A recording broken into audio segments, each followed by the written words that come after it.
Is that looking good for the commercials right here? Have we have later? Yeah. Okay. Perfect.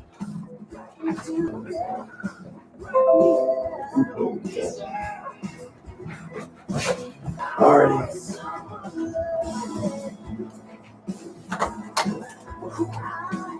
This is weird. Alright.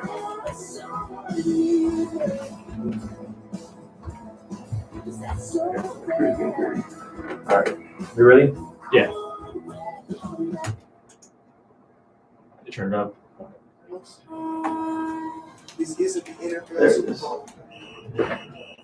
It's the calm before the storm. The scrimmage.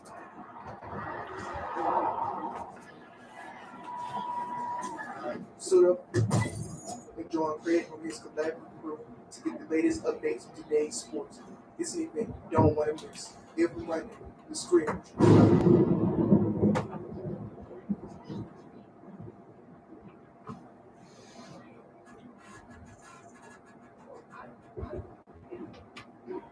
Welcome back to the scrimmage on WLJS. We're here with Connor and Craig. We're going to start the show, as always, with congrats and condolences. Craig, you want to hit us with your congrats? Yeah, man. My congrats. I'm going to go with Alabama basketball. Winning SEC men's basketball regular season championship. First time since 2002. Big accomplishment for them and Nate Oates. Things are rolling in Tuscaloosa right now. Yeah, very good season for Alabama. Was playing terrific all year, ran through the SEC schedule with no problems. I'm excited to see what they're going to do in March Madness. I'm going to go with my congrats. I'm going to congrats the Arizona Cardinals on signing J.J. Watt to a 2-year deal with them. This obviously is going to help out the Cardinals big time. He's reuniting with DeAndre Hopkins, his former teammate with the Texans. So I think this is going to be perfect for the Cardinals on what they have coming up, and it's going to be a very interesting season in the rest of free agency whenever we get to that. All right, we're going to go with condolences. Craig, what's your condolence?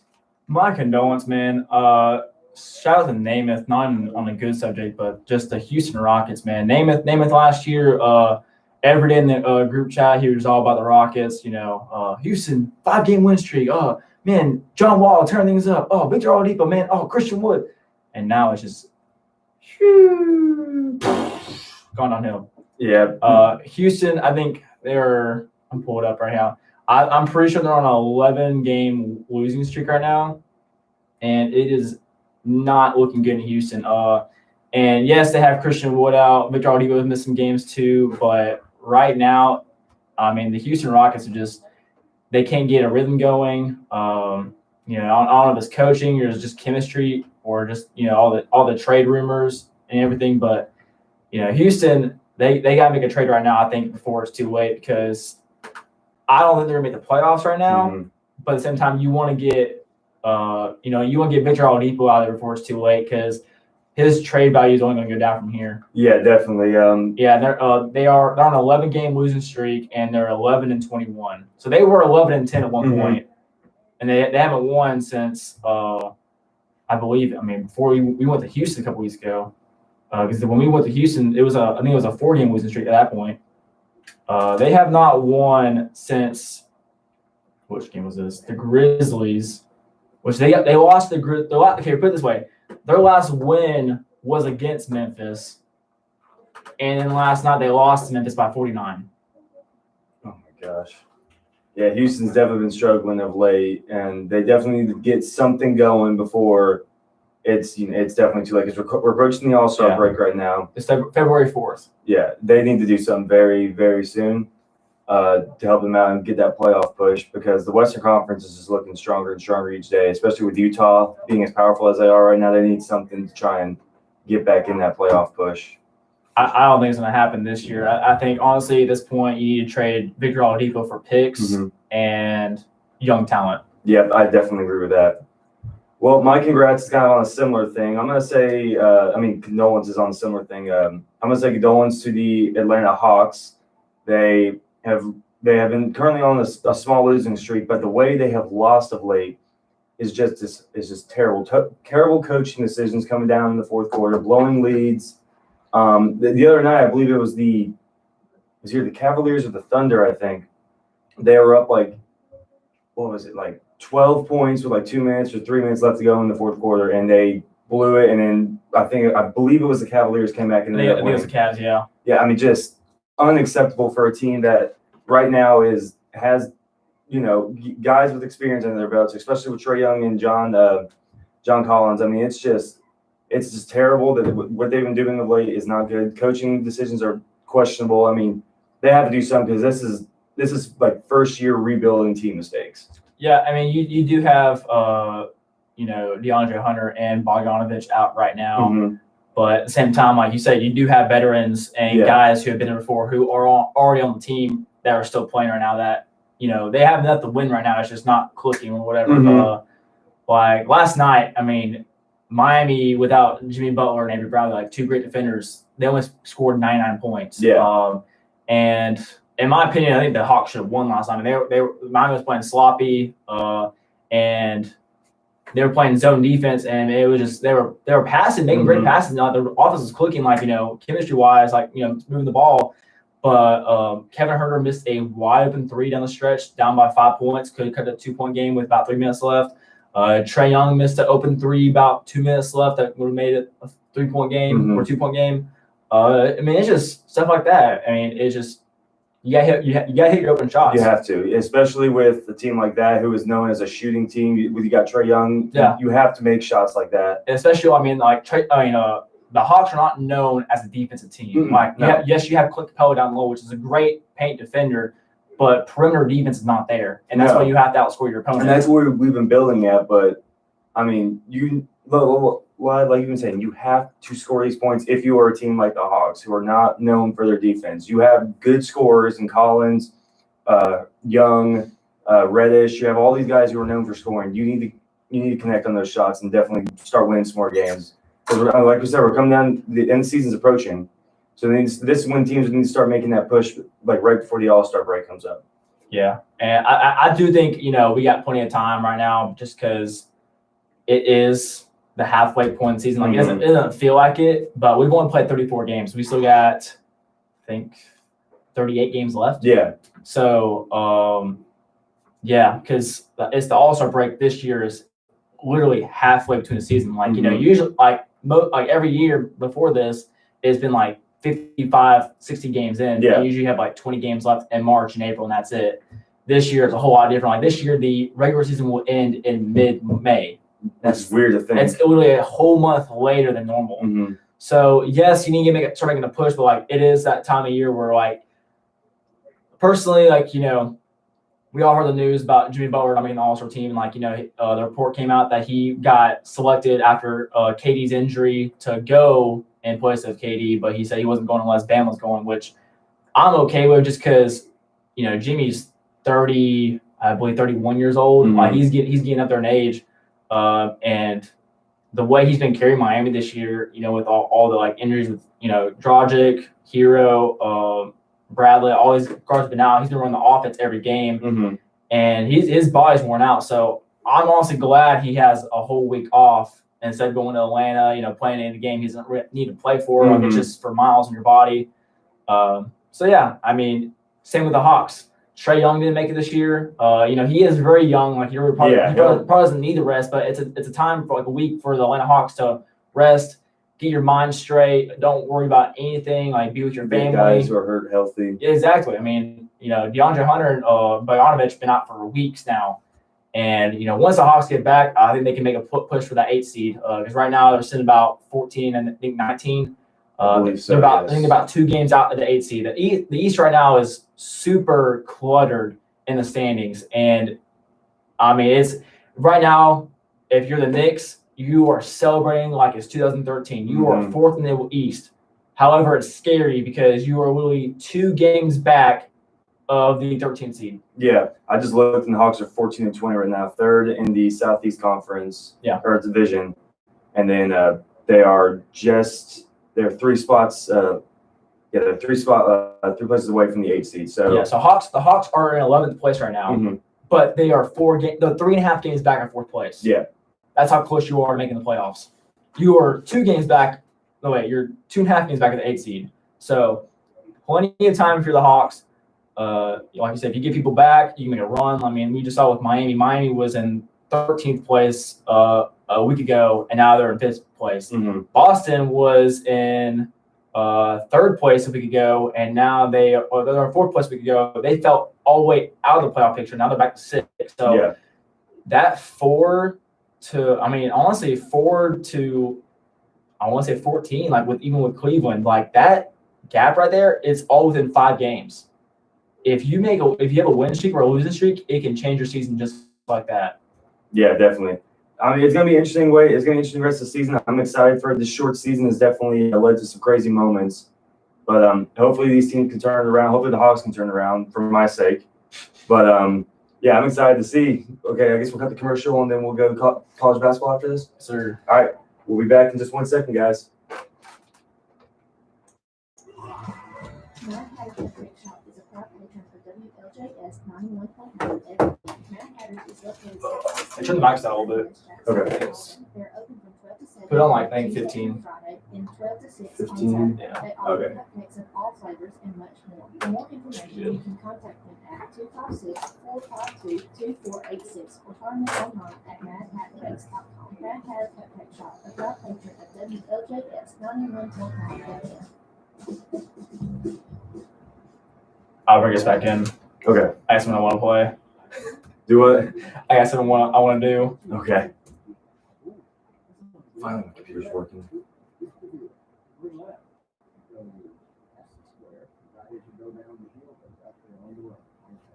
Well, yeah.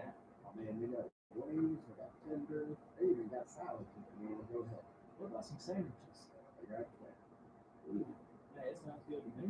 Well, give them a call. The number is 256 There. 35 1883. That's easy enough. Hey, you know what? We should become on as a patron. That's a good idea. We really.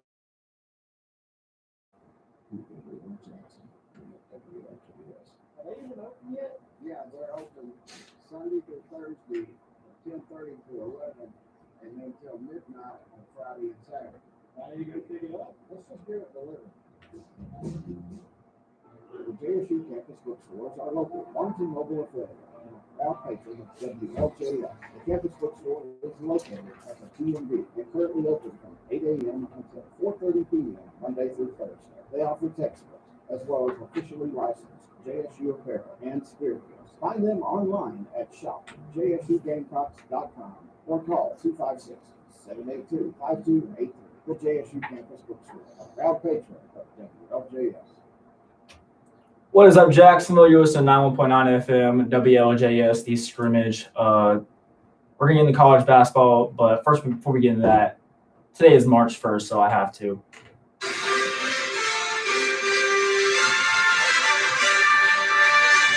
It is March Madness!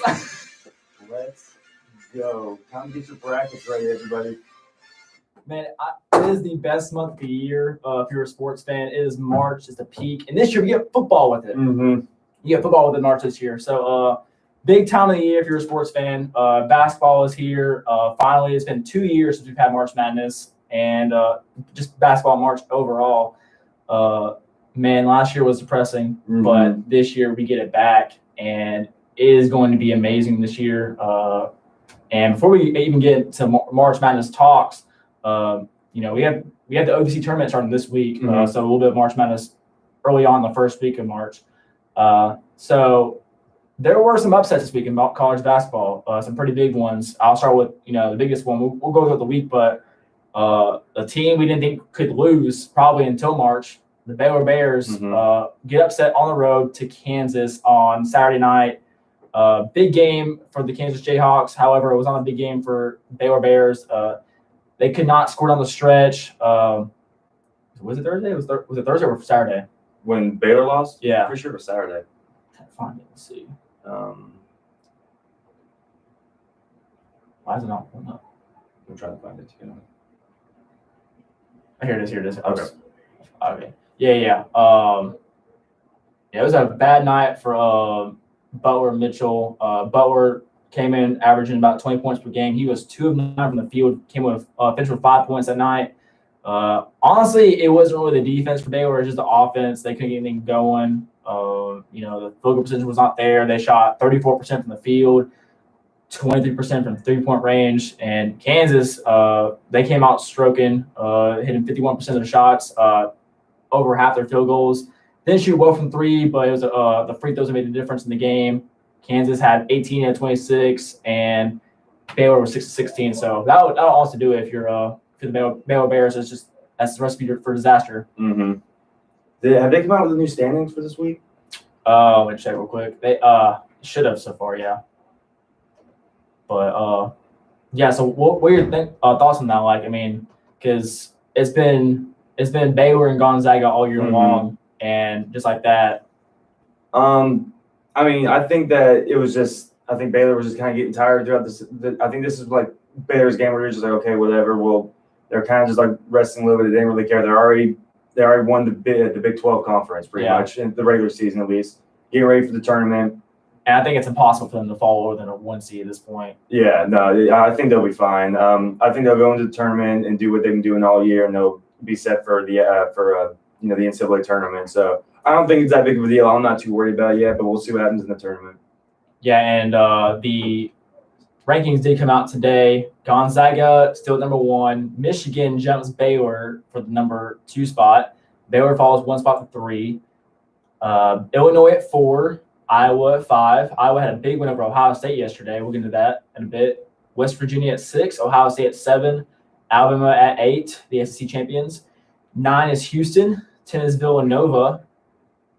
11, your Florida State Seminoles, Connor. Let's go. 12 is Arkansas. 13, Kansas. 14, Creighton.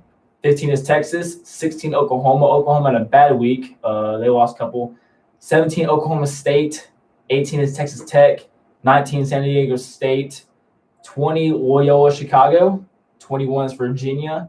22 is Virginia Tech. 23, Purdue. 24, Colorado. And 25, Wisconsin.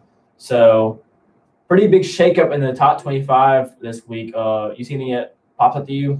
I'm actually very surprised for me knowing a lot about the ACC where Virginia is at this point in the season.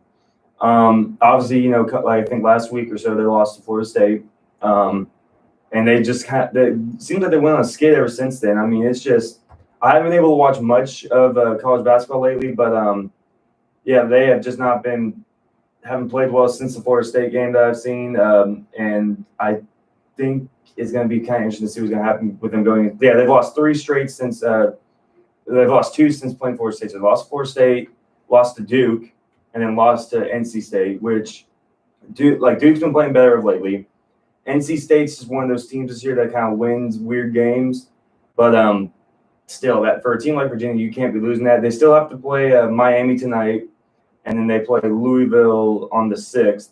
So still have time to make it up before the ACC tournament. But if I'm the Cavaliers right now, I'm a little concerned about these teams, these little losses. Yeah, because the ACC is pretty cluttered right there, the top 2. And also, this time of the year, you don't want to start losing games like they have. Yeah. And honestly, I think this week you got to win your last 2. You have to. And, finish and strong. You should beat these teams. So, we'll go ahead and get back into the scores from the past week. We'll go ahead and do last Saturday because we weren't here last week. Last Saturday, some big games going on in the country. Let's see.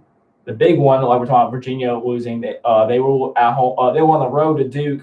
Duke got the big win, the last second, 66-65 win for the Blue Devils. Keep their March Madness hopes alive over number 7 Virginia. Big win for them. Number 13 West Virginia beat number 12 Texas 84-82. Another big game in the Big 12 was Texas Tech and Kansas. Kansas won that one 67-61. So Kansas some big wins over the last week or so coming into this week's rankings. And we didn't get to talk about it, but Michigan and Ohio State last Sunday, big game, big statement win for Michigan. They won on the road 92-87. Big game by Hunter Dickinson, their center. Dwayne Washington was also big. He had 30 points for Ohio State. And Iowa got a big win on Sunday also, and so did Wisconsin. So Big Ten, some big games last Sunday. Last Monday, Oklahoma State got a big win over Texas Tech, 74-69. Cade Cunningham was huge in that game. Baylor went on beat Iowa State. They've had, I think it's another thing with Baylor. They've had some struggle games as of late because they had that COVID issue going in a couple weeks ago. So they've had some close games. Like they should be blowing out Iowa State. Iowa State 0-14 the Big 12, 2-17 overall. They only won by 5 at home. So I do think that the whole COVID issues played into that a little bit. Michigan State, they had a big win over Illinois, 81-72. And Oklahoma, ranked 7th this past week, lost to Kansas State, 62-57. So the Sooners not looking good as of late. And Texas beat Kansas 75-72 in overtime.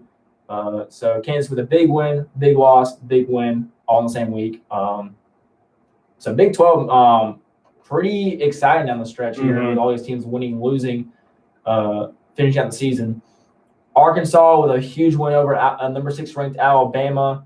Arkansas jumped in the rankings because of this game. Now you have 2 teams in the top 12 in the SEC with Arkansas and Alabama now. Florida State with a big win on the road at Miami, 88-71. Raekwon Gray was big in that one, 12 points, 13 rebounds, 6 assists. And NC State, like you said, shocking upset, 68-61 over number 15 ranked Virginia. And that shipped out the Wednesday games. Jumping to Thursday, Michigan got another Big Ten top 10 win over number 9 Iowa. It was a blowout, 79-57, a 22-point win for the Michigan Wolverines. And Ohio State with another big loss to Michigan State. So Michigan State with 2 upsets in the same week over top 10 teams, 71-67. Michigan State, another team that's trying to make March Madness, have not missed March Madness in over 20 years. So Michigan State trying to get in to the bracket right now with these big wins coming down the stretch. And Illinois beat Nebraska 86-70. USC with some big losses over the last week. They except for 2 in a row. Bad loss at Colorado. I'm upset. West Virginia and Baylor got canceled, but it's all good, I guess. A lot of Baylor games got canceled. I mean, the big ones. What was it? I think Baylor Oklahoma got canceled. I was looking forward to that game a couple weeks ago. Yeah, I'm pretty sure that was one too. Yeah. Like we said, Kansas big win over Baylor. Michigan won on the road at Indiana, 73-57. If I'm not mistaken, is that Mo Wagner's little brother on Michigan? Friends with Wagner? I'm pretty sure, yeah. They have the same last name. So I was just wondering. That's pretty cool. That'd be dope if that is. But jumping to another Big Ten game, number 5 Illinois beat number 23 Wisconsin, 74-69. DeMonte Williams, their leading scorer in that game, 12 points with 4 rebounds, 4 assists. Dimitri Trice had 29 points for the Wisconsin Badgers. Not enough, though, as they fall at home to number 5 Illinois. The biggest game on Saturday had to be the Bedlam showdown between Oklahoma State and Oklahoma. Cade Cunningham, 40 points, 11 rebounds, as the Cowboys go on the road beat Oklahoma 94-90 in overtime. Austin Reeves was big in that game as well for the Sooners, 22 points, 6 rebounds, 8 assists. But that's a big win for Oklahoma State. They've looked pretty good as of late. They've lost some squeakers, lost some bad ones, but they've also beaten some pretty good teams in February. So they could be making their way up to I'll probably say around like a 6 seed or 8 seed, around the middle mark. It'd be interesting where they fall. Florida State, bad loss on the road.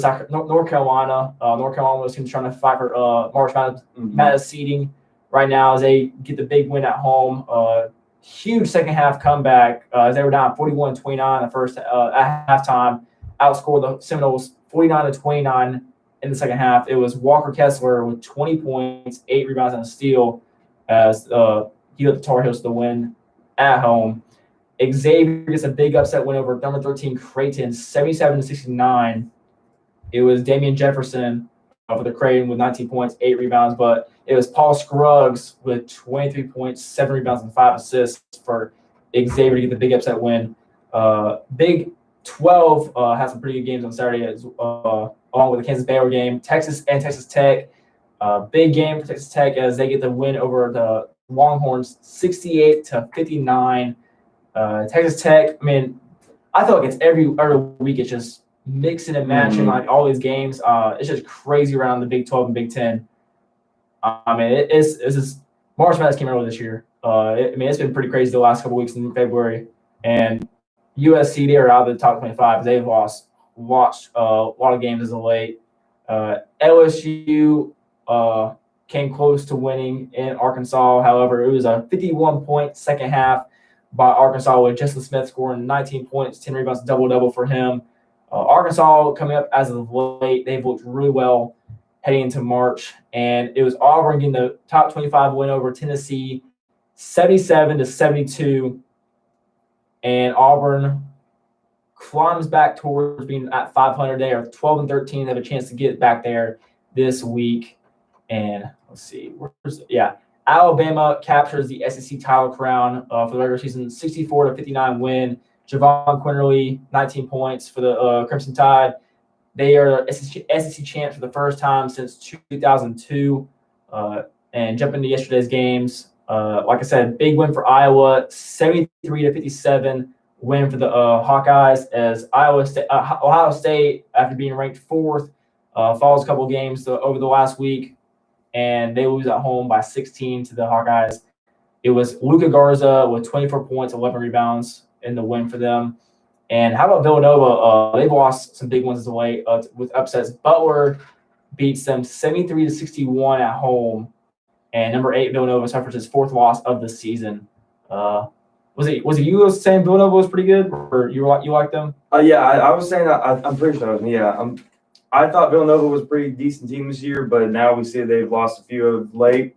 So I mean, it's just these last couple of weeks of February have just been insane, just showing how crazy college basketball has been this year, and it's going to be a very interesting lead up to conference tournaments and then the NCAA tournament too. So, I mean, I'm surprised that some of these teams have fell off like they did. Like Baylor was a shock for me, but yeah, Villanova is also a shock for me. But it's gonna be wild, man. I'm so excited.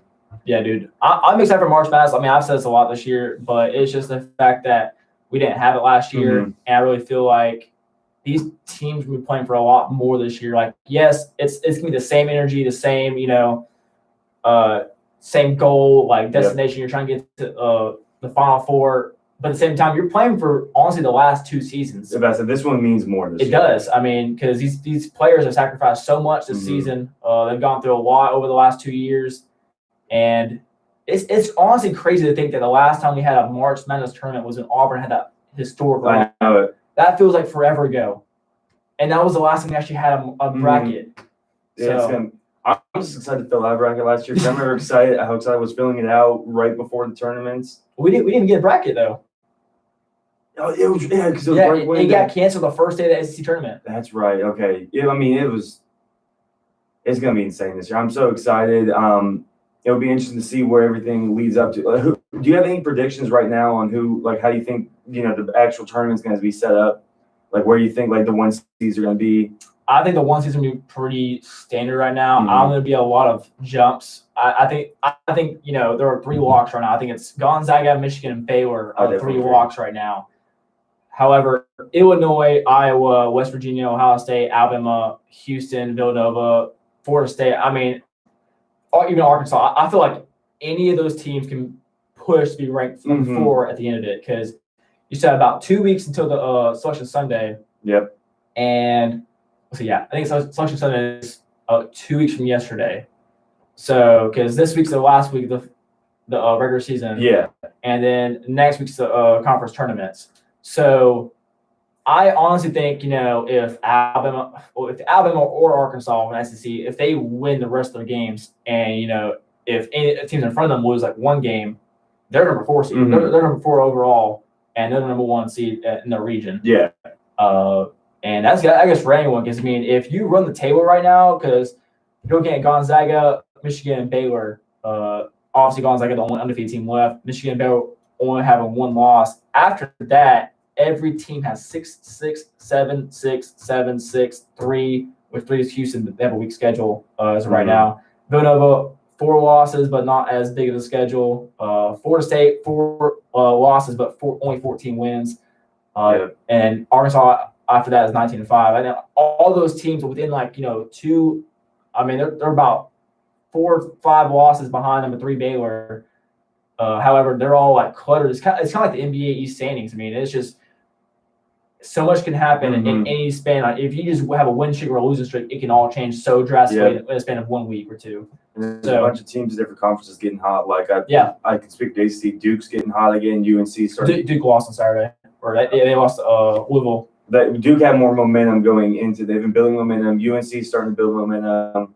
And then we see teams like we talked earlier, Virginia losing multiple games these past couple weeks. So, I mean, I think it's still up in the air for a lot of these teams, but it's going to be exciting to see what's going to go on. The ACC tournament, the Big 12 too. I'm excited to see how that's going to shake up.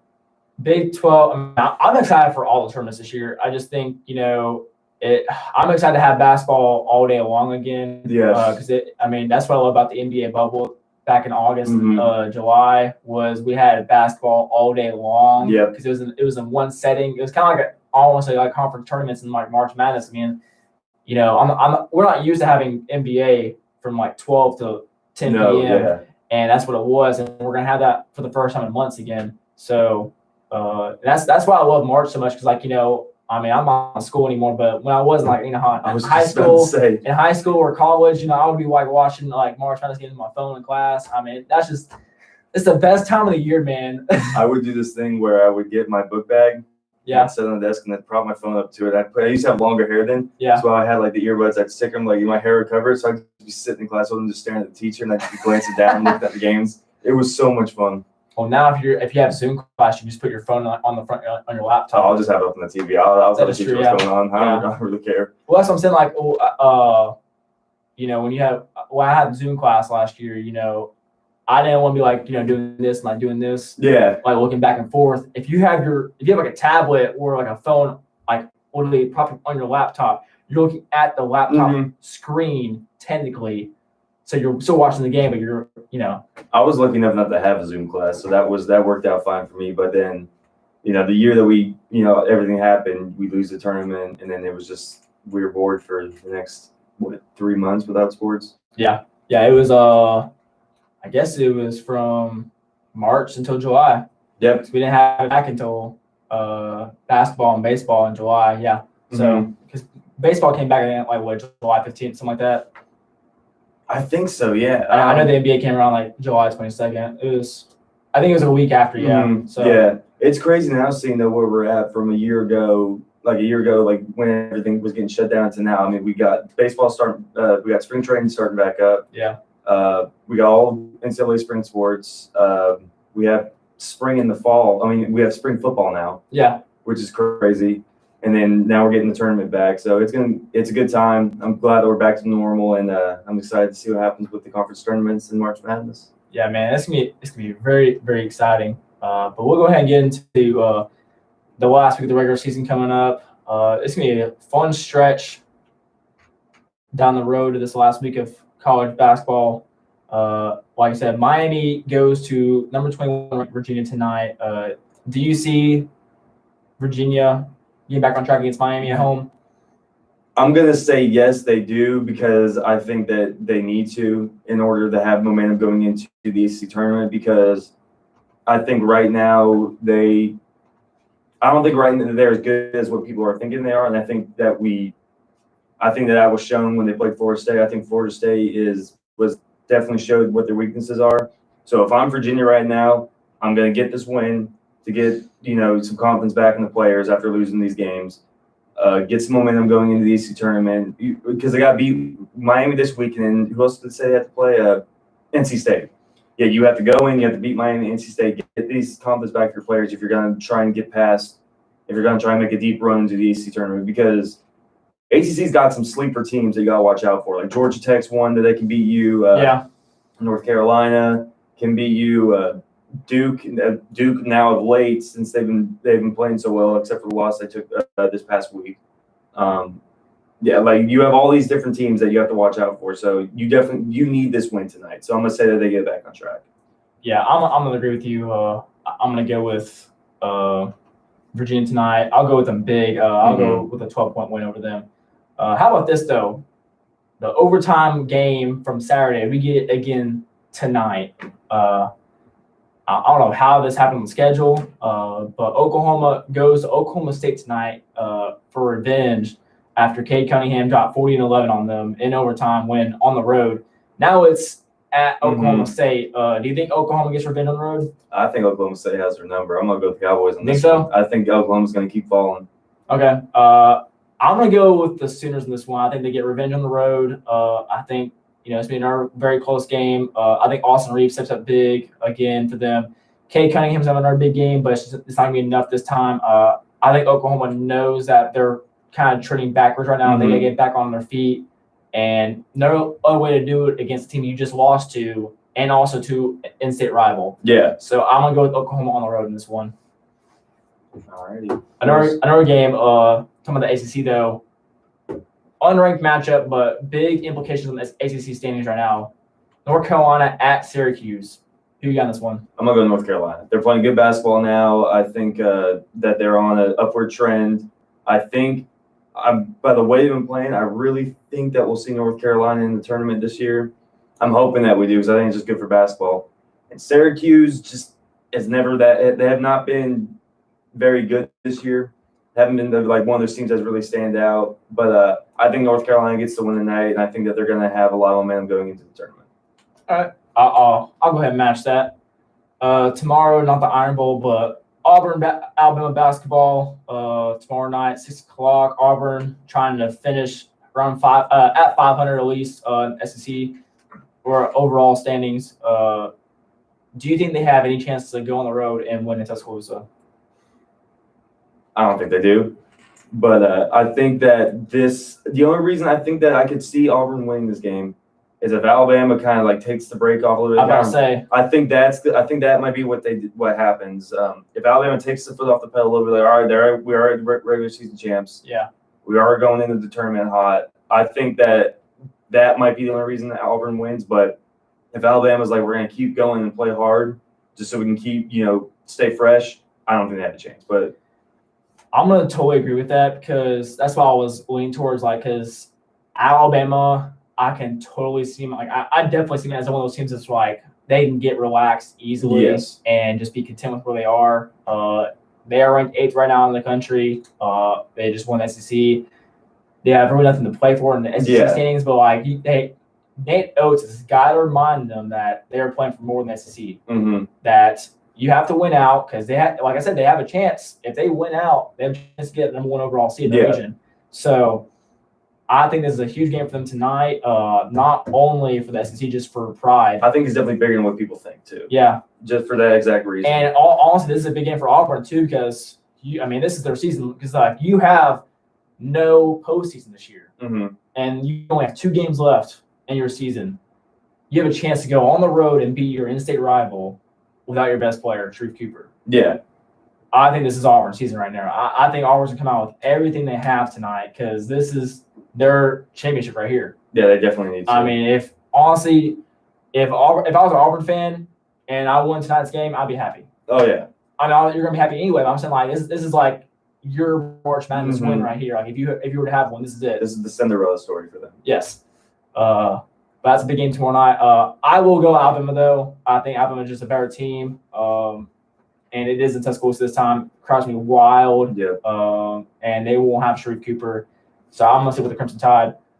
Tomorrow we get the rematch, the makeup game from earlier that was canceled. Baylor at West Virginia. Top 6 matchup. Number 3 Baylor. Number 6 West Virginia. It's in West Virginia in Morgantown. Who you got in this one? I'm gonna go with Baylor on this one. I feel like that they're gonna come back after that loss. I feel like that was their one was their one game this season that they could lose. I think they're gonna come and beat the Mountaineers.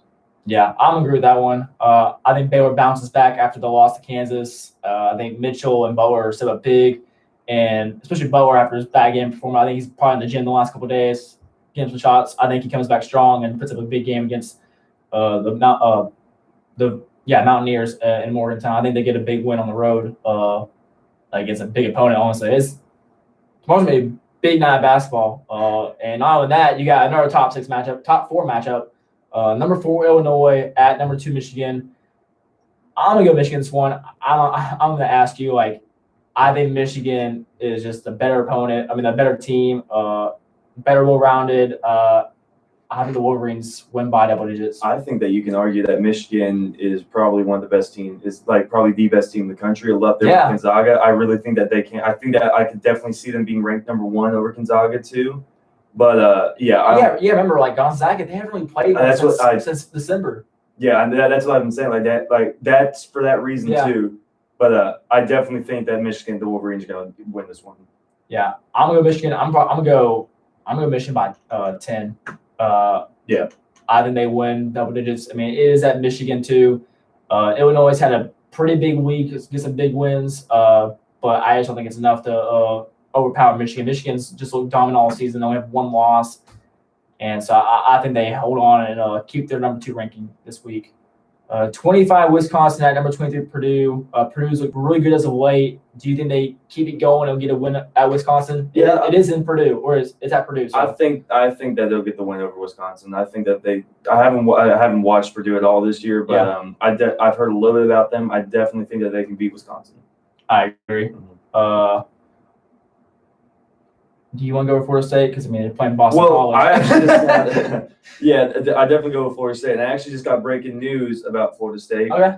Florida State agrees to re-sign and extend Leonard Hamilton to a new 5-year deal that will pay him $2.25 million and plus annual bonuses. Wow. So Florida State getting Leonard Hamilton re-signed, which was definitely the right call. He's done great for this program, turning this Florida State basketball into a powerhouse in the realm. So congrats to Florida State and congrats to Hamilton for that deal. But Florida State, they'll beat Boston College. They'll take care of business. They'll do what they have to do. Lots of makeup games though this week. You got Michigan State, Michigan. They canceled earlier. They play Thursday night on ESPN. Do you think Michigan State has any chance to win over Michigan? I mean, Michigan State has some pretty big wins the last couple weeks. They've got some pretty big wins, but this is a tall task you have to do. I get it's a rivalry game. I think it'll be closer than what people might think, but I'm still gonna go. I'm gonna go with the Wolverines. Yeah, I'm gonna go with the Wolverines too. I do think it might be close, but at the same time, it is Michigan. They've been dominating all year. I would not be surprised if it's a blowout. I also would not be surprised if it's a close game. Yeah. So, but I will go with the Wolverines in this one. Oklahoma State at Baylor. This one was also one of those games that was postponed. Do you think Cade Cunningham and the Cowboys have any chance to go into Baylor and win? No, I don't think that you can go in. I don't think that they have. I think that Oklahoma State is a good basketball team. I don't think they're as good to beat Baylor. Yeah. I think that they can hang with them for a little bit. Yeah. But I think there's a talent gap that's going to start. That the Bears are going to start just piling them on, and I think that the Bears will win this one. Yeah, I agree. I think it'd be like one of those games where it's like it's gonna be close first half, then Baylor just pull away probably like around the 12-minute mark. Yeah, it would just be too much for them to handle. Texas at Oklahoma. This one was really good a couple weeks ago. Do you think it was up to the hype again? Do you think Oklahoma? I think Oklahoma gets the win here. Think so? I think so. Oklahoma did get the win over Texas earlier in the season. That was when Texas had about, I think, 7-8 guys playing only because of COVID issues. Yeah. And they squeaked by at Texas. This game is in Oklahoma now, and Texas has their full roster back. I'm going to go with Texas in this one. I think Texas knows that they lost a game they could have won if they had their full roster. It is in Norman, Oklahoma, but at the same time, I'm going to go with Texas this one. I think it's, Texas has been pretty good all year long. They've fallen the rankings the last couple of weeks, but I think they have a lot to play for down the stretch. And I think it's been a great game because both these teams are really good with depth and just scoring. Any guy can step up any night, but I do think Texas gets a revenge in this one. Okay. What else do we got this week? Anything? Friday's usually no games, yeah. Yeah. Let's see. Saturday, Alabama plays Georgia. I think I'm just going to pull the Alabama. Florida State at Notre Dame. this could be on the brewing of upset. Notre Dame's been kind of shaky this year. Mhm. I'm going to stick with Florida State. I'm sure you are too. Yeah, I'll stick with Florida State, but then again, I wouldn't be surprised if another Florida State for some reason they'll play like they'll play good in like the beginning of the week, and then Saturdays is when they usually it's just whatever. But I think Florida State will win this too because I think that they need to if they want to win the ACC regular season title, especially depending on what happens because if Virginia wins these next couple games, you definitely need to win your last couple games, and then yes, we'll see. I think Florida State will beat them though, but I wouldn't be surprised if Notre Dame somehow was just if Florida State was just okay, whatever, we'll just play for the tournament. Yeah. Oklahoma State at West Virginia. Ugh. Part of me wants to take Oklahoma State, but I'm gonna stick with West Virginia on this one. I'll match that. I think Oklahoma State's been really good the last couple games, but I'm gonna go with West Virginia. I think West Virginia bounces back. So I do have them losing to Baylor, so I'm gonna go with West Virginia with a bounce back game in this one at home. Yeah. And also on Saturday, you got number 4 Illinois at number 7 Ohio State. I'm gonna go with Ohio State this one. I think Illinois, for my predictions, they're coming off a loss to Michigan, but this is also at Ohio State. Ohio State, another one of those teams that's lost a lot of games as of late. Some ones they've could have won that they should have won. Some big games that they needed. I think it's another game that they need, and they know they need it. So I see them picking up the win at home right before their conference tournament, and they get a big win and stay in the top 10. I agree with that one. I definitely agree with that one. I think it'll be a good game though. Yeah, of course. And we'll jump to this is so weird. I have to go to the ACC to pull this game. So it's 7 top 25. Yeah, here it is. Duke, North Carolina, unranked matchup. Crazy thing ever. I mean, I don't think we've ever had it where 2 times in 1 year we've had Duke and North Carolina play, both times unranked. Yeah, this game is going to be very, very interesting. I'm excited. I'm actually going to watch this game. I'm going to be very excited about it. 2 teams that we've had that are trying to buy into the bubble. I think it's going to be North Carolina, though. I think they're a better team this year. I'm going to go North Carolina again. They blow out Duke the first time at Duke, but I think they get the win again. I think North Carolina wins this one, and they knock Duke out of their tournament chances.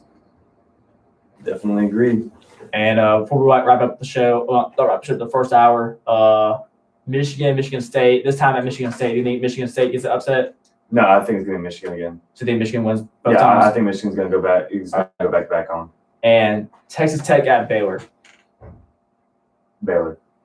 Okay, I agree. But we're going to take a quick break. When we get back, we're going to jump into Jacksonville State football. They got a big win yesterday. We'll get into that. Stay right here. We'll be back in about 6 minutes. You're listening to 91.9 FM, WOGS, The Scrimmage. We are the entertainment you love and information that shapes your day. We are your lifeline. We are your companion. We are broadcasters. Text radio to 52886 and let Congress know you depend on your local radio. Ears hurt. This message is by the National Association of Broadcasters. Yeah, those things are getting more uncomfortable every time I wear them. Troy Hayes. I swear it is. Oh my gosh. Dr. Allen, this is Big Troy. I'm Jerry Holland. I'm Mike Sander. I'm Brother Dave from Walmore. We're glad you're listening to 92J. WLJS 91.9 FM. Jacksonville. COVID-19 brought to you by CDC and the Ad Council. With everything going on, there may be times you feel like you can't handle it all. Journaling, meditating, and talking with friends and family can help you feel more grounded and better able to cope. Your kids are also going through a lot of new experiences, and simply talking with them about their feelings can be quite powerful. Find more self-care and coping tips at coping-19.org. Live from NPR News in Washington, I'm Windsor Johnston. Homeland Security Secretary Alejandro Mayorkas says migrant children previously separated from their parents at the border will be able to reunite in the United States. As NPR's Franco Ordonez reports, the Biden administration is hoping to give families the option to reunite in the U.S. or their home country. The Secretary of Homeland Security accused the former president of gutting the U.S. immigration system and called the separation of children from their families the most powerful example of cruelty by the Trump administration. Speaking at the White House, Alejandro Mayorkas said about 105 families have been reunited so far during the Biden administration. And if, in fact, they seek to reunite here in the United States, we will explore lawful pathways for them to remain in the United States. He also said the administration has hired Michelle Granick, formerly the Women's Refugee Commission, to lead the new task force working on family reunification. Franco Ordonez, NPR News. Fallout from last month's severe winter storm continues in Texas. Last week, the state's Attorney General, Ken Paxton, filed suit against one energy provider, and the state's oldest electric cooperative filed for bankruptcy. Texas Public Radio's Paul Platt reports. After 80 years, Bronzos Electric Power Cooperative is asking the court to shield it from predators because of what it calls Good Lord, I agree. unfathomable storm events. Bronzos owes $2.1 billion in energy costs for a 7-day period. Price of energy shot up. Yeah, I actually looked before I came. I should have done that. There for 4 days as power outages affected 4.5 million Texas homes. Costs are being passed directly to consumers by Houston-based energy company Ridley. The Texas Attorney General sued the company over the residential bills. State board managers also barred Ridley from working in the state for non-payment. I'm Paul Flatt in San Antonio. New York City Mayor Bill de Blasio is calling on Governor Andrew Cuomo to issue a full apology amid allegations that Cuomo sexually harassed 2 female staffers. He seemed to be saying, "Oh, I was just kidding around." You know, sexual harassment's not funny. It's serious. It has to be taken seriously, and he just clearly was letting himself off the hook for something that, for the women involved, sounded pretty terrifying. Governor Cuomo released a statement on Sunday trying to explain the actions that led to the allegations. He characterized Did you see his this? comments as jokes. He also acknowledged that some of his behavior was No. That's funny. or too personal, and said he plans to cooperate with I'm gonna investigators. post that on the Mayor de WLJS Blasio, a page. frequent critic of the governor, says Cuomo's statement falls short of being a true apology. This is We can come back, we can do FCS football, Former French President Nicolas NFL, Sarkozy then has NBA. been found Okay. guilty Then, of bribery MLB. and influence peddling. Is there any MLB talk, Court in you think? Paris today Uh, sentenced him to 2 probably years in not. Let me prison, see. but 2 of those years will be suspended.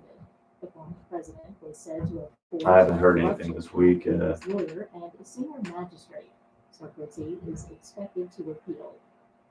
Doctors in Brazil I mean, we can say give, like, injuries helped way suspend too early the prediction for the decision season. to That's bad. I mean, the Braves are playing right now in spring training. They're playing. They're winning 4-1. They're appealing to the public to act before it's too late. Hospitals across much of Brazil are nearly out of intensive care beds. The vaccination program is chaotic and has barely begun. The country's just recorded its highest ever daily death toll. Now, 45 medical organizations have signed a document warning the health system's at risk of total collapse. They urge Brazilians to change their behavior and commit to protective measures, especially masks. This comes 3 days after President Jair Bolsonaro claimed, without citing scientific evidence, that masks are bad for children. That's outraged doctors who say the pandemic's taken 250,000 Brazilian lives, and it's worse now than ever. Philip Reeves, NPR News.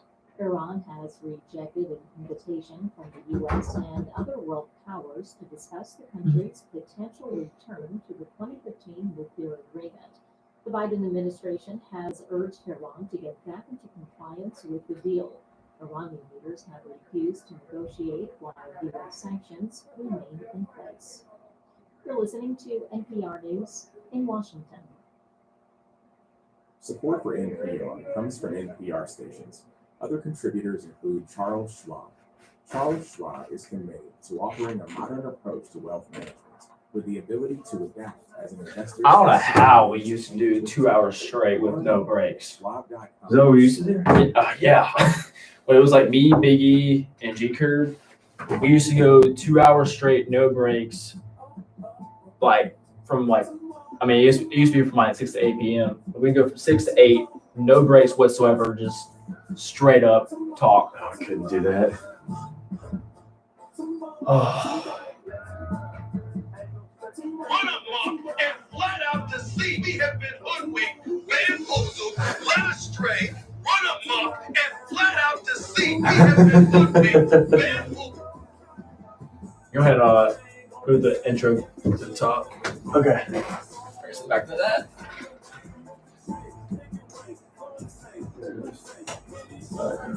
Let me Do about 2 minutes. So yeah, do about 6. Okay.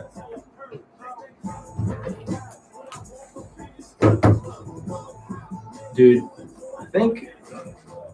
I know South Dakota State lost, and who lost? North Dakota State lost. North Dakota State. South Dakota State lost.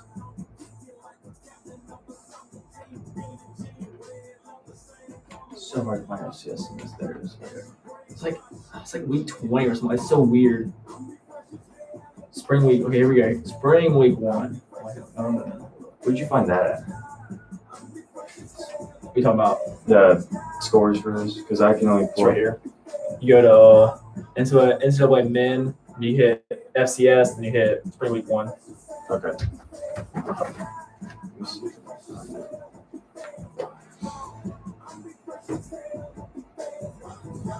Oh yeah, 2020. Yeah, it's 2020. Oh, 2020. Okay. Yeah. There it is. Actually, that's. Had to go down the week spring. Yeah. There it is. Go three. Yeah.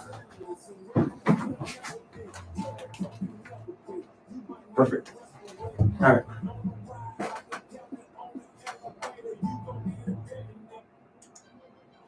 This isn't the NBA Finals. This isn't the NFL Super Bowl. It's the calm before the storm. The scrimmage.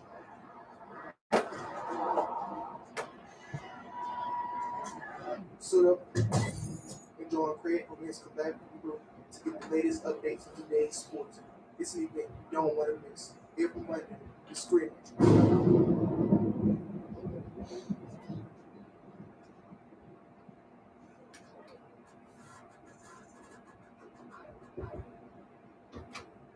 Welcome back to WLJS 91.9 FM, The Scrimmage.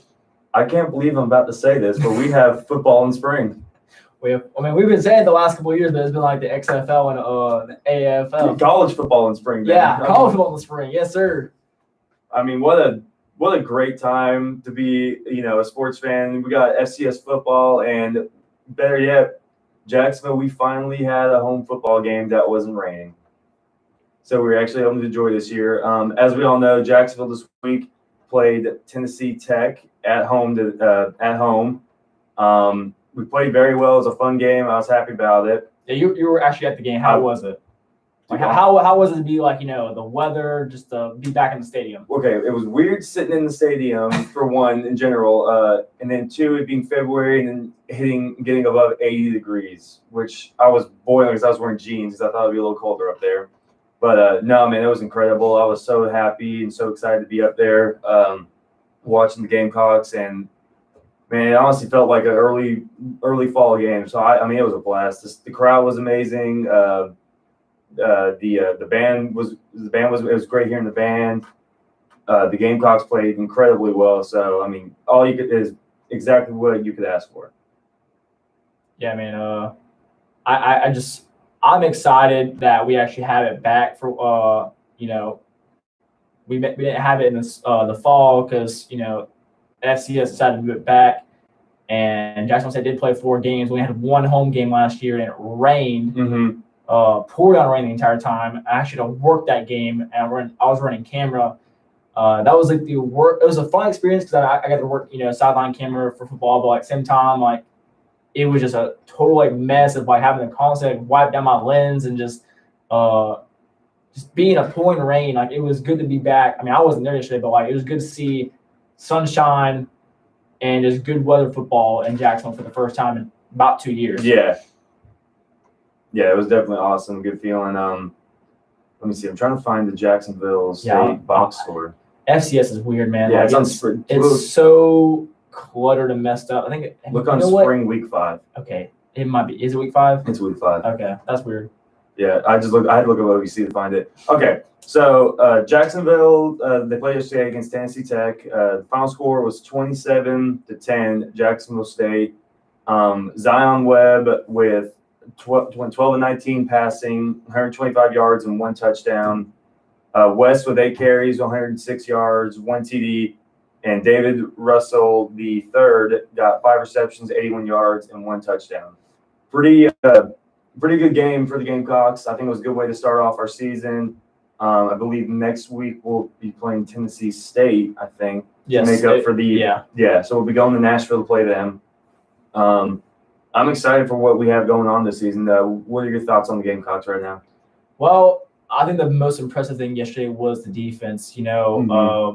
Jacksonville State turned the ball over 3 times, 2 fumbles, 1 interception, and gave Tennessee Tech some pretty good field position a couple times. And, we got a blocked field goal. We got a time where there was that one instance where they were on the 5-yard line and we held them to a field goal. Yep. And then, they were in the red zone quite a bit, and for them to only score 10 points the entire game, hats off to our defense. Yeah. And in offense, they ran the ball extremely well. I think this is going to be a very dominant running team. I think so as well. I don't think it's going to be the old days where we had the Zarek Cooper with Josh Pearson days. I think that's out of the question 2 years ago when we were a high air raid offense. I think we're back to kind of like the Eli Jenkins and just the running game days of Rock Thomas. Yeah, Rock Thomas run option. Trying to think of a running back. I forgot his name. He plays for the Chargers now. Pope, Tremaine Pope. Yep. Tremaine Pope, those days. I think that's what we're kind of getting back to with Uriah West and Zion Webb. And, Josh Samuel, Pat Jackson. Our run game is pretty, evenly distributed and just dominating. I think our offensive line played great yesterday too, protecting Zion Webb. And Zion, he stepped up big yesterday, filling in for Zarek Cooper with his injury. And it'll be interesting to see how this offense goes about. And it's I think the offense is definitely got to step up and get a passing game going if we're going to compete for a national championship this year. Yep. Because we've seen it to where those Eli Jenkins and the running game days of even when we had Brian Horn quarterback with Rock Thomas, you cannot run the ball in FCS and expect to win just all your games because we've seen it. Jacksonville State, when we've hosted our playoff games, we lost to Kansas State and Youngstown State. Yeah. Both those games, we came in with a great running game and a decent passing game. And we fell behind big in the first half. It was just too much to come from behind to win. I definitely think we're going to have to step up big. Zion's going to have to, he looked great yesterday. I think, he's a game manager right now and can make plays with his feet, extend some plays. And also Uriah West had a big run yesterday. And Josh Samuel will be big as well. But I do think, Dave Russell is our wide receiver 1 right now. Yep. And you still got Trey Berry, our tight end, best tight end, also probably in FCS football. It has to be. So I do think the weapons are there. We just gotta connect the pieces, and get it going. I think it's just going to be working out some of the early. First game of the spring season, working out some of the kinks. It feels like a new season too, because our last game, those 4 games in the fall were with Zarek Cooper. Yeah. And now you have Zion Webb at quarterback because of Zarek Cooper's injury in the last game in the fall. Yeah, against FIU. Yeah. It definitely feels like a new season. It definitely feels like a new team in general. With Zion leading the helm for the Gamecocks. I really do think that this is not their full potential. I feel like that. Oh no, sure, not yeah. I'm very excited to see what happens at the end of the season, and then what we're going to do from here on out. I think we're just going to keep building from here, and I think we're going to get better and better and better. And I think our defense is going to be incredible this season as well. I will say that this team already looks so much better than it did a year ago. Oh, 100%. When we went, was it 6-6? I think we're I so, 5-5, or whatever it was. This team is already taking a giant leap of just moving forward and hopping back on to being a contender in the FCS level. Yeah, we're 16 right now in the FCS. I don't know if the new rankings have come out. Well, they took it off. They used to be on my app. Yeah. And I don't know why I took it off. Let's see. because I don't know how this, how they're like with the scheduling and stuff like that, how they do the rankings now. But normally this is normally around the time that. Okay, they have not updated it yet. Okay, so they probably will do it tomorrow. Going into this past week, it was North Dakota State 1, which they lost. Yes, we'll get into that in a second too. And South Dakota State was 3, they lost 2. James Madison was 2. Weber State was 4. Number 5 was Northern Iowa. Villanova was 6. 7 was Illinois State. 8 Kennesaw State. 9 Nichols State. 10 Furman. 11 Wofford. 12 Eastern Washington. 13 Albany. 14 North Dakota. North Dakota got a big win over South Dakota State. 15 was New Hampshire. 16 Jacksonville State. 17 Sam Houston State. 18 Southeastern Louisiana. 19 McNeese State. 20 Monmouth. Monmouth. Monmouth. Sorry. 21 Southeast Missouri. 22 Tarleton. 23 Tennessee Tech. 24 Elon, and 25 Delaware. God, let's write down Monmouth right there. Monmouth. Monmouth. That's funny.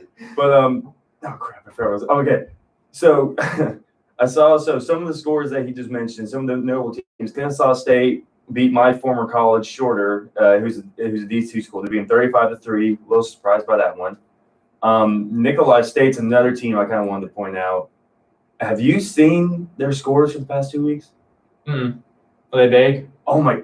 They beat last week's team, I believe, 80-something to 3. Okay, I saw that one. Yeah. And then they just beat Lamar, 55-0. He's like, now I don't know how good these teams are. Yeah, it's. I don't know if this is just one of those things, but it's still pretty impressive.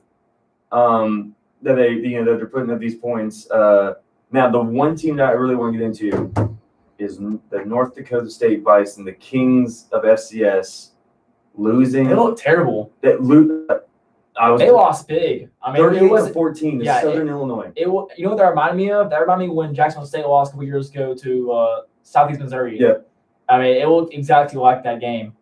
It just everything fell apart that day. It was our first loss in OVC in like 4 years, and it wasn't a close loss. It was a blowout loss. I don't I really cannot say what out of all the times out of all the years I'm watching college football, I don't think I've ever seen North Dakota State lose a regular season game. I have, but I thought you were going to say this. I've never seen them lose in a blowout. Yeah, that too. Even if they have, because I never really paid attention to FCS until very recently. But that they got destroyed. I'm sure that they'll bounce back. But I don't know what this after them getting beat this bad. I don't know what this does to them for the rest of the season. Like, how do they? Is there a way they can bounce back up to get to number 1? Yeah, I don't think they're going to bounce up to number 1 because I think James Madison is pretty up there, along with Weber State and all of our teams. But because once you lose that bad to a team like that, I don't think it's like you're going to jump to number 1 again because James Madison and North Dakota State are usually the undefeated teams. Yeah, those are the.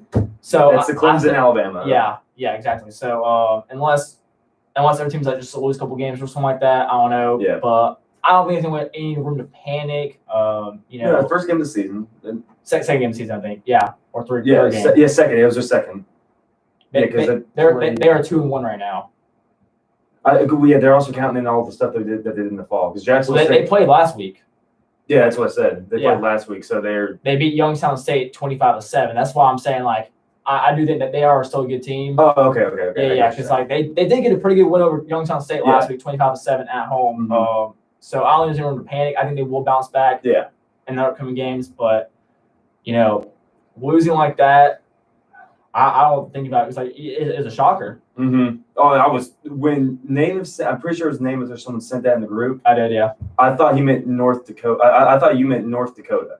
Well, I was talking about North Dakota. Like North Dakota, dude, I was watching that South Dakota State game, and dude, North Dakota's running back was run towards the end zone, and one of the Jackrabbit players from South Dakota State came from behind him, punched the ball free from behind, fumbled it.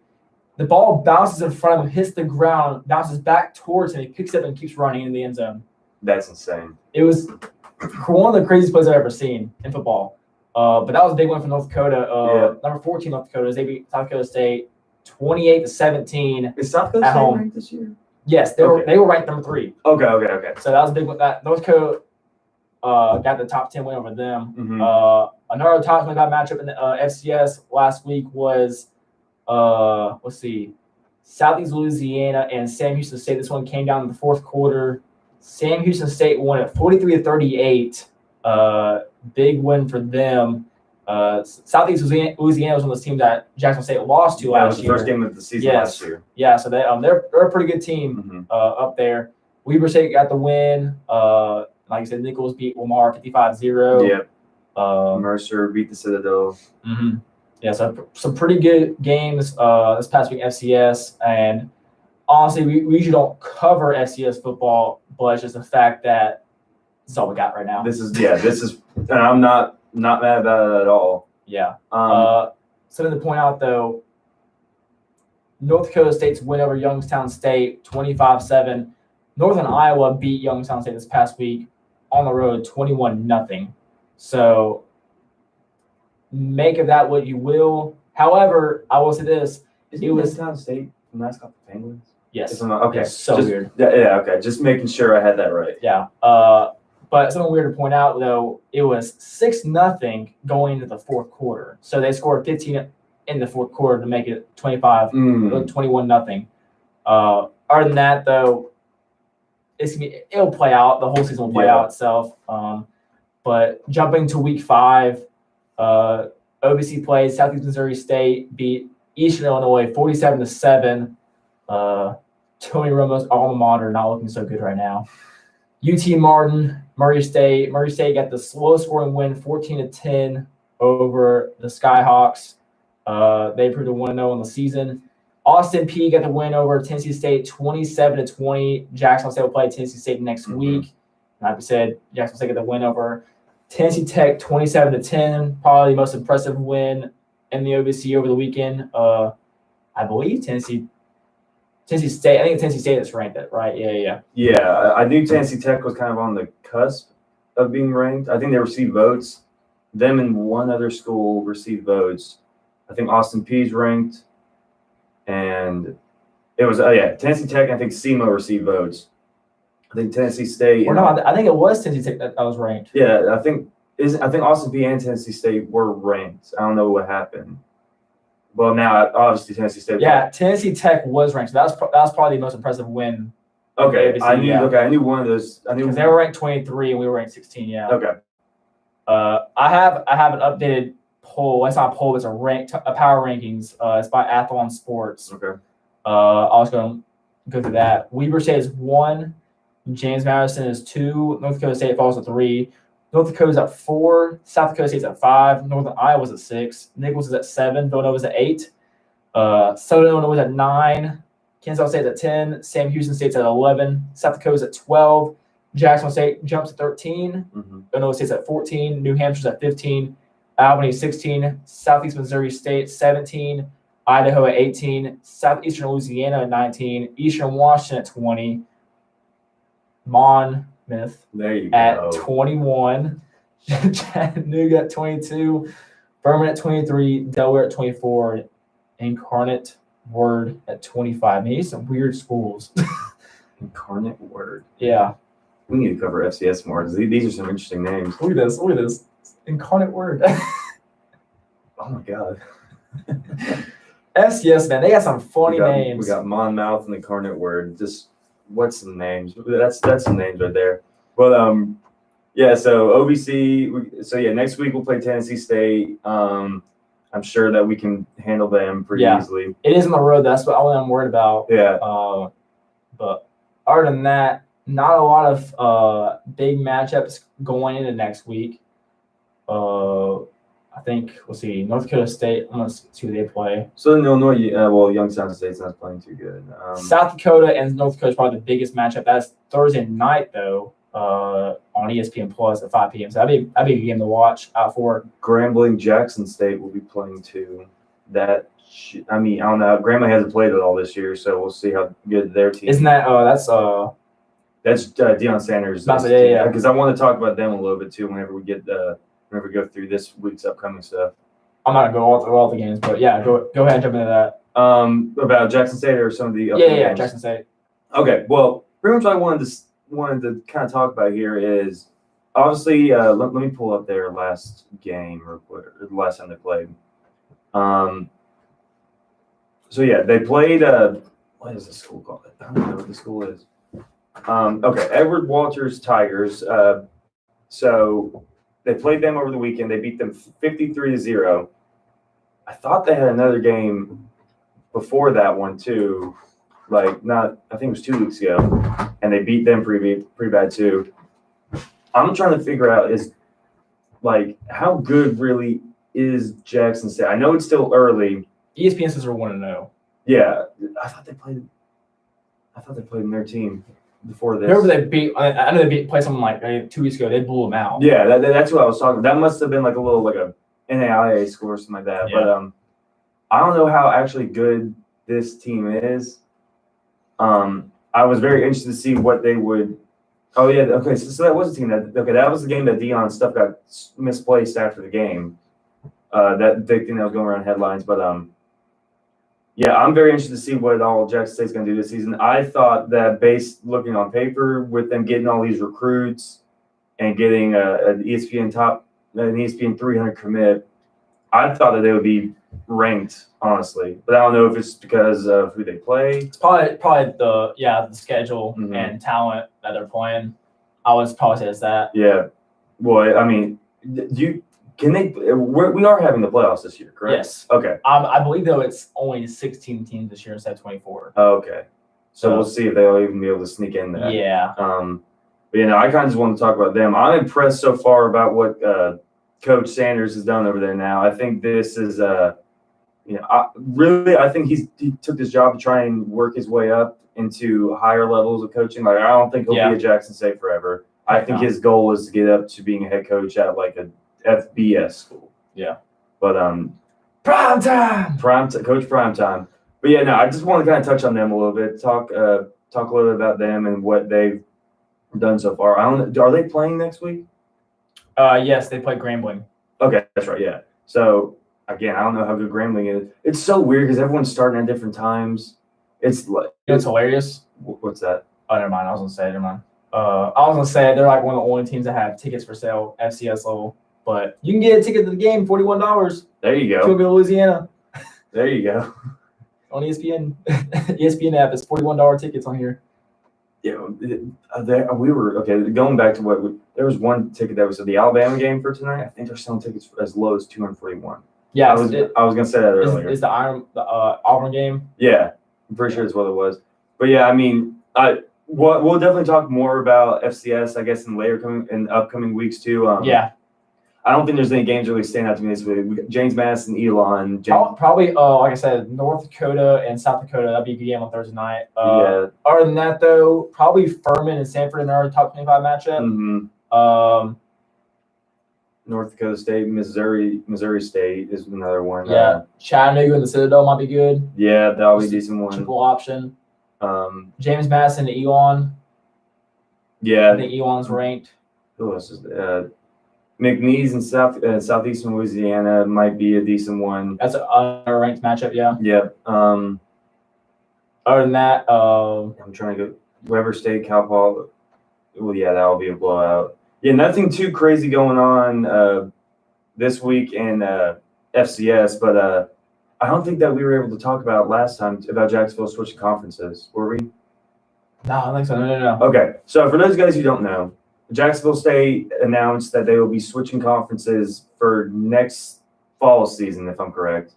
We'll be joining the ASUN conference, and the teams that are joining that with us are Central Arkansas, Eastern Kentucky, to us, KSU, and I believe there's one more I'm missing.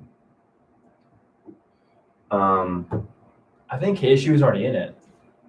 Yeah, KSU was in it for other sports like basketball and stuff like that. Yeah. But they just revamped their football program. I do know that, like, when they announced it, I think the only three teams that really announced joining were Central Arkansas, Jacksonville State, and Eastern. Yeah. I swear there was one more, but I guess Kansas State. I think Kansas State officially joined because they're in the Southern Conference, I believe, for football. Yeah. But all the other sports are there for ASUN. Yeah. But that was just a little thing that happened over the weekend. I think it's going to be a very good matchup, and they also came out with the schedule. But you know what I'm excited for? We're gonna be in the same conference as Florida Gulf Coast. Yep. Like I mean, do you remember Florida Gulf Coast when they had I that do remember Elite that Eight very run? well. Dude, Dunk City, Very well. Lob City, I whatever it remember that was. very well. I'm excited about that. But yeah, I mean, I think that is gonna be a lot better of a conference for us to be in. I mean, what I'm most excited for, me being a kid who comes from Georgia and lives 15 minutes from Kennesaw State. It's just weird to go all the way to, was it Illinois? Yes. For our conference tournament for basketball and all. I mean, I don't know where the conference tournament for us will be now that we're in the ASUN, but I'm excited about it. Yeah. But like I was saying, I'm excited for me being the kid from Georgia to revamp that rivalry with Kennesaw State, because every time we've played them has been the most electric and probably the best games that I have seen since I've been at Jacksonville. Yeah. So it's a rivalry now. Oh, it is. We haven't won yet, but it's a rivalry. We will get there. We will get there. We have to. We should have won the last time. That overtime game, that was a fumble. I still remember it. It was a fumble. Their quarterback fumbled the ball. I remember that vividly, and I'm still upset. I still have friends from Kennesaw State who talk to me about that game, and I'm just like, we should have beat you guys. Yeah. Now the playoff game, we just got dominated. No, playoff game was rough. What was it? I think it was like 13-7 we lost. It was something like that. It was we could not do. Our defense showed up. Our offense was just like, that's what I was talking about. Like our offense, if we don't get a passing game going, it's gonna be like that game. And I didn't know anything. I didn't think Kennesaw State was all that good at football until I can't. Because that's how I thought about Youngstown State too. Gotta watch out for those Penguins, man. Yeah. We got that was what's the guy's name? Bo Pelini. He was the head coach there. He's been in Nebraska. Mm-hmm. Yeah. Yeah, but I'm excited for the new conference. I'm excited to talk more about FCS football in the upcoming weeks. Hopefully next week we'll have more to talk about. This week was just kind of the opening for OVC, and then we'll talk obviously next week about Tennessee State. But we're going to jump to a quick commercial, and we're going to jump into some NBA basketball. Yes, sir. We'll be back after a short break.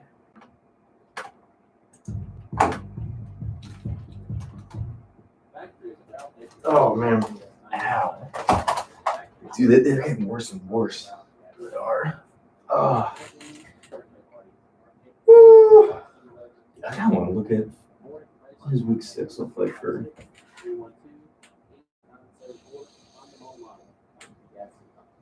Oh, I see. Army played.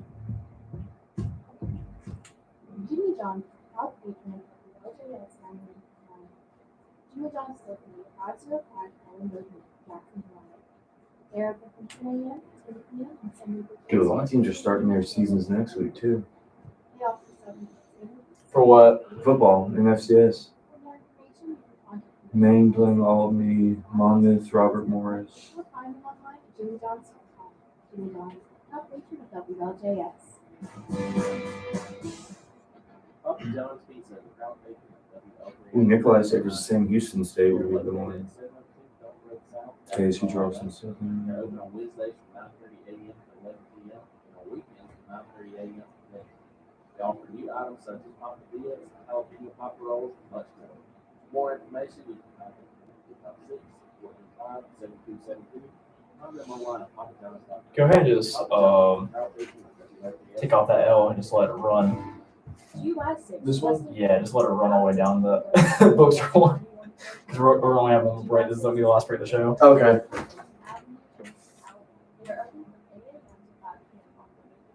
offer laser and graduate fundraisers for schools, churches, and nonprofits. For more information, contact them at Jackson State will be Mississippi Valley State on March 14th. That's where Jerry Rice went.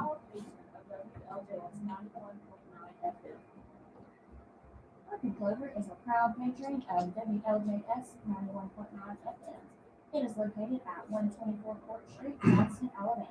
They are open Tuesday to Thursday from 11 to 2. Thanks. Someone just tweeted and said Russell Wilson announced to face Aaron Donald, J.J. Watt, and Nick Bosa twice a year now, each. Good gosh. Contact them at 256-467-4824. Park Clover is a proud patron of WLJS 91.9 FM. Wish I could watch more NBA this week. I was so busy with homework. I got you. The only game I was able to watch All I was watch. the only game I was able to watch was Wednesday's game with LA and Utah. On Saturday, they offer cupcakes of all flavors and much milk. For more information, you can contact them at 256-452-2486. Like last Saturday. Online at Mad Hatter Last Saturday, Cakes. okay. Mad Hatter Cupcake Shop, a proud patron of WLJS Wait, 91. The Heat Lakers game. Hey guys, what's up? About lunch? What do you feel? I'm tripping. Man, I don't know. What about you? I'm tripping. Where is it? It's February 20th. Oh, okay. Yeah, I just skipped past that. What all we got? I mean, we got wings, we got tender, they even got salad if you want to go there. What about some sandwiches? They got that. Hey, it sounds good to me. Look, give them a call, the number's 356-435-1818. That's easy enough. Hey, you know what? We should become all as a patron. That's a good idea. Oh, I'm about to kill this Chick-fil-A cup. Yeah, they're open Sunday through Thursday from 10:30 to 11, and then till midnight Dude. on Friday and Saturday. Sweet tea, it's different. Let's just get it delivered. Especially from Chick-fil-A. Especially after being talking for an hour and a half. Oh, yeah. I'm not the only Chick-fil-A. There's about two smack. Dude, I didn't know they had a new sandwich. They do? It's like I think it's a spicy grilled sandwich. Shut up. Literally gonna order that right when I get out of here. That's what I was I told. love grilled sandwiches. I just found out today.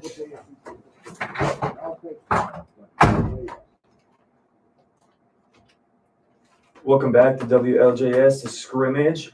We're going to jump into some NBA talk during this past week. Craig, you want to take it over from here, buddy? Yes. It's been a good week for me as a Heat fan. And we're going to jump back to a couple weeks ago because we missed last Monday. But my beloved Heat got revenge over the Lakers 96-94 and Saturday night primetime. I loved this game. And you know what I love even more about this, Connor? The fact that Lakers fans brought up injuries and then the fact that Anthony Davis missed the game. I loved that they brought that up. I loved it. Because that got me to be able to slap them in the face with the fact that, oh, you want to bring up injuries. Well, let me tell you about the NBA Finals. Mm-hmm. So, big game for Miami as they continue the win streak. They are like today. They just got the win over the Hawks last night. They're on a 6-game win streak. So life is pretty good as a Heat fan right now. Again, it's been a long 2 months. I don't know if it was just because like they had that short off season or whatever. Yeah. They've had COVID injuries. With Jimmy Butler missing 12 games. Goran Dragic missing 14. Tyler Hero's missed 11, I think. So it's been a rough season with injuries and just COVID protocols, but. They're back to 500 right now, so like we were talking about earlier in the show with congrats and condolences with the Hawks, you know, Miami one of those teams where it's like they're going to get a week off to rest, and jump in the second half of the season and just get going again. So big win for them last Saturday against the Lakers. The Warriors and Hornets played. They played twice over the last 2 weeks. The first time the Hornets won 102-100. It was Terry Rozier hitting 36 points, and the game winner, the game win three. I think it was I can't remember the 3-point. But yeah, Draymond Green got ejected in this game, and then Terry Rozier Terry Rozier hits the game winning shot to lift the Hornets over the Warriors. The Hornets have been an exciting team to watch this year. It's been LaMelo Ball and players like P.J. Washington, Terry Rozier, Malik Monk, Devontae Graham, just random guys just stepping up this year, like elevating the game. They have an exciting young group. They really do. And it'd be interesting to see how they make that playoff push. And honestly, I really hope, with COVID this year, we're getting that the 2 extra seeding games, the play-in games. I really hope we keep that just because we've seen so many years where a team gets hot as of late and they missed the playoffs by maybe like half a game or Yeah. one game.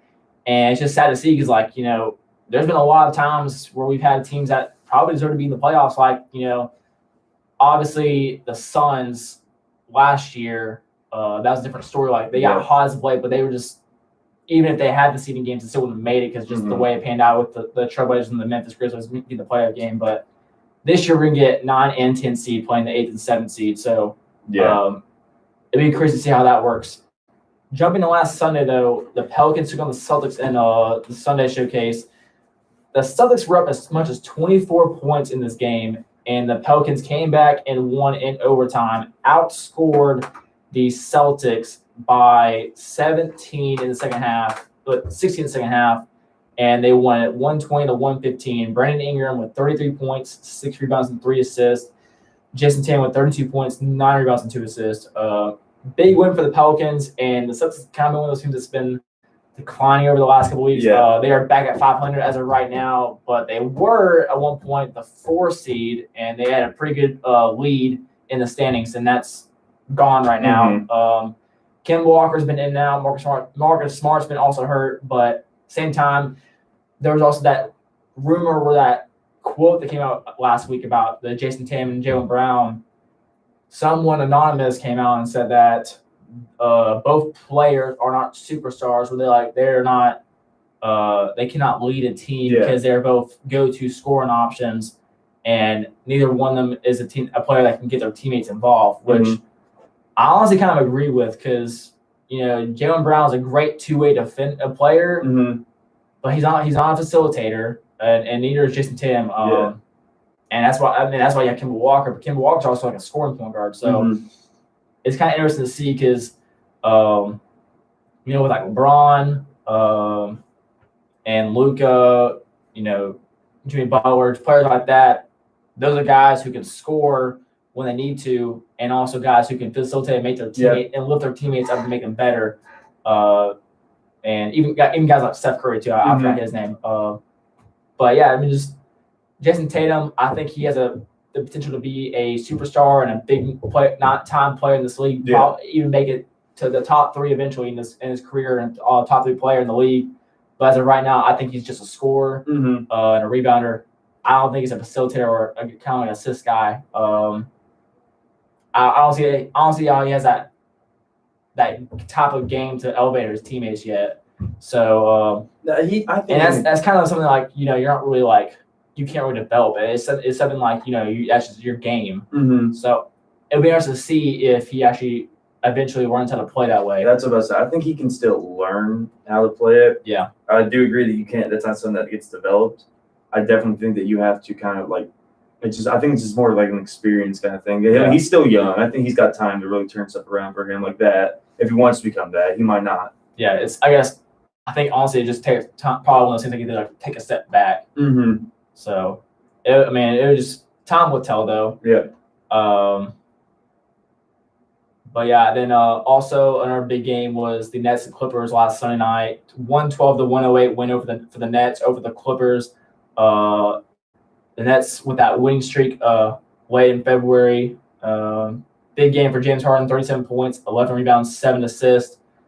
And they defeat the Clippers on the road. Paul George with 34 points, 6 rebounds, and 7 assists.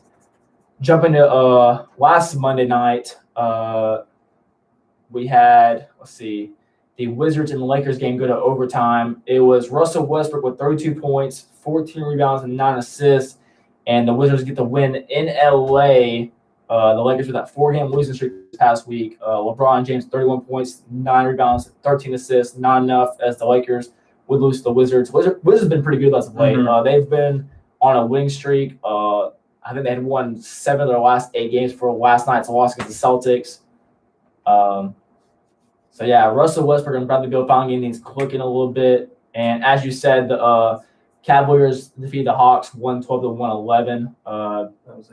Terrible loss for the Hawks on the road. Trae Young had 28 points, 7 rebounds, 12 assists. But it was Colin Sexton with 29 points and 5 assists that got them the win. Also, the Mavericks beat the Celtics 110-107. Big game for Luka Doncic as he hit the game-winning 3-pointer as time expired with 31 points, 10 rebounds, and 8 assists. the Mavericks would go on to win and make their record at 500, 15-15, get back in the playoff race. And jumping to last Wednesday, the Lakers got throttled by the Jazz. The Jazz have been the best team in the NBA this year, with the only team left in the NBA with single-digit losses at this point in the season. They won at 114-89, and it was an evenly distributed game. And you had guys scoring all over the place with the Jazz. Had multiple guys score double-digit points. And the Hawks got a big win at home against the Celtics. Like I was talking about the Celtics on that losing streak a little bit. They would fall below 500. The Hawks went 127-112. Danilo Gallinari, 10 3-pointers off the bench, 38 points, 6 rebounds, 2 assists. Big game for him as he got the Hawks a win at home to beat the Boston Celtics. And another bad game for the Rockets is, they've lost 11 games in a row. They lost the Cavs also 112-96. And jumping to Thursday's games, some big ones on TNT. Philadelphia beat the Mavericks 111-97, and the Bucks and Pelicans played. That was a very, very high scoring game. The Bucks won it 129-125. Pelicans had a chance to win it at the tie the game at the end with a 3-pointer, but they passed the ball. I was watching, man. It was just terrible to watch because they had so many good looks at 3-point range. I think Eric Bledsoe had a good shot. Lonzo Ball had a good shot. Brandon Ingram had a good shot, and they kept passing to one another, trying to get a better look, I guess. Mm-hmm. I don't know if either one of them were just too scared to take the shot. Like they weren't comfortable with them, trying to tie the game themselves. Like they didn't want the shot, but they ended up turning the ball over by passing it too much, and Bucks would hit a free throw to seal the game with a 4-point win. I didn't really understand it because I would think Brandon Ingram was that guy to take that game-winning shot or that game-time shot at least. Mm-hmm. I know players like KD have said, I want the ball in my hands at the end of the game because, first of all, I believe in myself to make the shot. Second of all, I can live with the cost of me missing the shot. Like knowing that I had the game on the line and I'm the one who missed the shot, I can live with that. So, it's a bad loss with the Pelicans, but, just – stuff like grow. They're still a young team. Mm-hmm, and Zion's been pretty impressive this year. That was a great game just to watch because Giannis and Zion was just a great matchup down the stretch. I was about to say Zion has looking like what we thought he would be when he first got drafted. Yeah. I'm excited to see what he's going to do in his time in the NBA. But like you said, during this game, 34 points and definitely looking like what we thought he would be. I'm excited. Yeah, and the Lakers hosted the Trailblazers. The Lakers got back on track after losing 4 in a row. LeBron with 28 points, 11 rebounds, 7 assists, and Damian Lillard had 35 points and 7 assists. Not enough though. Trailblazers still playing with those key injuries, which has been very impressive this year. They're 18-14, and Nurkic and McCollum have been out for most of the season. And we saw last year where Nurkic was out a lot of the season, but McCollum was still playing, and they were losing a lot of games. Mm-hmm. I think it's probably just better chemistry this year or what, I don't know, but I think it's also Dame willing his team to some of these games. That is true. I honestly I don't know what it is though, because it's kind of the same stats as last year. It's just working out better for them this year. I don't know, but pretty big win by them. Miami defeated the Utah Jazz 124-116. Huge win for them. Jimmy Butler with 33 points, 10 rebounds, 8 assists. Honestly, that was their best win since the bubble, and best win of the season for them. Don Mitchell with 30 points, 6 rebounds, 3 assists. They suffer their 7th loss of the year in their win streak. And the Celtics got back on track as they defeated the Pacers 118-112 at home. That wrapped up Friday's game. Saturday, you had the Mavs and Nets play. The Mavs absolutely blew out the Nets, 115-98. Nets made it closer towards the end, but Luka Doncic with a big game, 27 points, 6 rebounds, 7 assists. Kyrie and KD did not play that game, though, because they've been injured. Spurs and Pelicans played Saturday night also. Spurs been pretty quietly good this year. 17-12 right now. 117-114 win over the Pelicans. DeMar DeRozan's been playing heck of a year. 32 points, 11 assists for him, and not quite an all-star, but he's on that borderline. About 20 points a game, about 6 and 6 rebounds. Yeah. And my laptop just dies. I'm pulling my phone up. Man, so sad. You've had a rough show, man. I have. Monmouth. Monmouth, and now my laptop died. Yeah, it's just not working out for you. Yeah. Let's see. Do we have the same charger? I think we. It's fine. We only have like about 8 minutes left anyway. The show. Let's see. Saturday and Sunday yesterday. Pretty big games in the NBA. Milwaukee got the win over the Clippers, 105-100. Big game for Giannis as he had 36 points, 14 rebounds, 5 assists. And it was Kawhi with 25 points, 9 rebounds, 3 assists. Not so good of a game for Paul George. He only had 16 points, 2 of 10 from three-point range. And the Celtics, another big win for them. They got the 1-point win over the Wizards, 111-110. Jason Tatum with a game-winning shot with about, 1 second left on the clock. As they pull away, they pull back to at 500. Miami with the win over the Atlanta Hawks, 109-99. Kendrick Nunn had a big game. And the New York Knicks blowing out the Pistons, 109-90. Now, number 4 in the East, their best start since 2013 on the year. And I don't know if you get to see the end of the Charlotte-Sacramento game last night, but it was wild. The Kings were up by 8 with 1:13 to play, and they lost.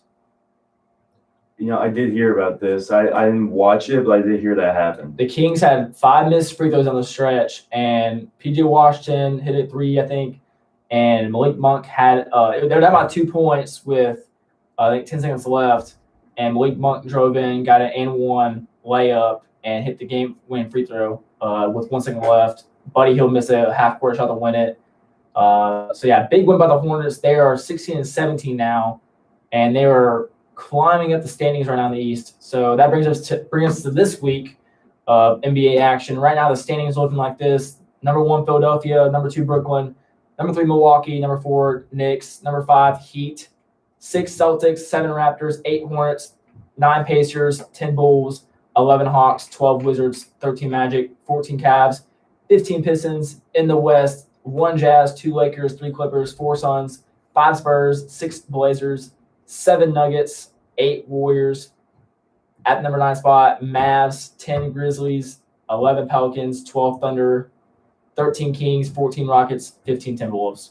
So pretty shaken up in the standings right now. Like I said, beginning of the show, anything can happen. But I was jumping in this week's games. Going into tonight, pretty big game in the West. Fun match to watch on NBA TV. The Jazz headed New Orleans, take on the Pelicans. Do you think the young group for Pelicans can keep up with the Jazz? No. You don't think so? The Jazz is insane. They have been playing so insane. And it's not just Donovan Mitchell, too, that's doing it. We see Rudy Gobert contributing a lot. Like the other night when they played the Lakers, when I was able to watch, I don't think Donovan Mitchell only had, I think, around 8 or maybe 15 points. Like he didn't score a lot, but he had so many assists. So I think just Utah's on a different level. I think that they'll take care of the Pelicans. Not too sure what the score is, but I think the Jazz will get that one.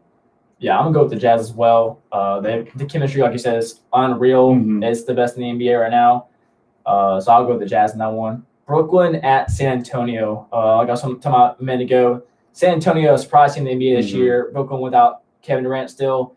Do you think San Antonio is able to match their energy or match their offense, get a win? I think they'll be able to match it. Like DeMar's been playing pretty well this season.